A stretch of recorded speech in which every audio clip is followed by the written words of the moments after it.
लोग पहाड़ों से शिक्षा, स्वास्थ्य जैसे मूलभूत आवश्यकताओं का हवाला देकर पहाड़ों से मैदानों की ओर पलायन कर रहे हैं। कुमाऊं के लोग हल्द्वानी तो वहीं गढ़वाल के लोग बच्चों की अच्छी शिक्षा के लिए देहरादून में आकर बस गए हैं। अगर हम आपसे ये कहें कि देहरादून के प्राइवेट स्कूलों में पढ़ने वाले बच्चे ठीक ढंग से हिंदी में देहरादून नहीं लिख पा रहे हैं तो आप क्या कहेंगे? जी हाँ, यह कोई फसाना नहीं बल्कि हकीकत है। यह हकीकत छपी है अखबारों में। देहरादून उत्तराखंड की राजधानी, शिक्षा, संस्कृति और आधुनिकता का संगम। लेकिन जब इसी शहर के केंद्रीय माध्यमिक शिक्षा बोर्ड यानी CBSE से संबंधित विद्यालयों में पढ़ने वाले बच्चे जब देहरादून भी गलत तरीके से लिख रहे हों तो यह अध्यापकों के लिए चुनौती बन जाता है। क्या आपने कभी सोचा है, जिस भाषा में हम अपने जज्बात बयां करते हैं, जिस भाषा में माँ कहना सीखते हैं, जिस भाषा में सपने देखते हैं, आज वही भाषा हमारे बच्चों के लिए एक मुश्किल विषय बनती जा रही है। नमस्कार, मैं हूं आपके साथ शबनम और आप देख रहे हैं तीतर।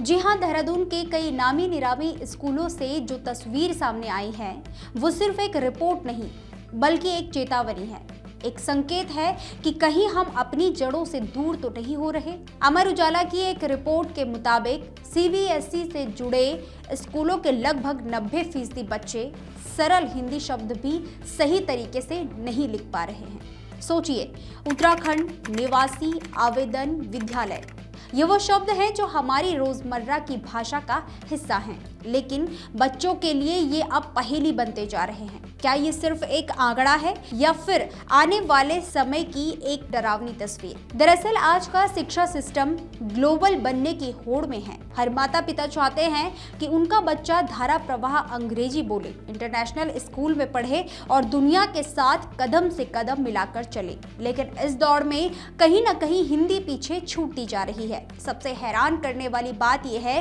कि कुछ स्कूलों में बच्चों को हिंदी बोलने पर जुर्माना तक देना पड़ रहा है। बच्चों को ये एहसास दिलाया जा रहा है कि हिंदी बोलना एक गलती है। क्या ये सही है? क्या हम अपने ही बच्चों को उनकी भाषा से दूर करने की कोशिश कर रहे हैं? समस्या सिर्फ स्कूलों की नहीं है बल्कि हमारी सोच की भी है। आज भी समाज में एक धारणा बनी हुई है कि अंग्रेजी बोलना स्मार्ट होना है और हिंदी बोलना पिछड़ापन जैसा महसूस करना। यही सोच बच्चों के दिमाग में बैठाई जा रही है और धीरे धीरे वो अपनी ही भाषा से दूरी बना रहे हैं। जब बच्चों से बात की गई तो कई चौंकाने वाले जवाब सामने आए। हमें हिंदी लिखने में डर लगता है, स्पेलिंग याद नहीं रहती, हम घर में भी ज्यादातर अंग्रेजी बोलते हैं, यहाँ तक कि कुछ बच्चे अपना नाम तक हिंदी में सही से नहीं लिख पा रहे। क्या ये वही देश है जहां हिंदी सिर्फ भाषा नहीं बल्कि एक पहचान थी? अब बात करते हैं माता पिता की। आज का पेरेंटिंग स्टाइल बदल चुका है। बच्चों से अंग्रेजी में बात करना, अंग्रेजी कार्टून दिखाना,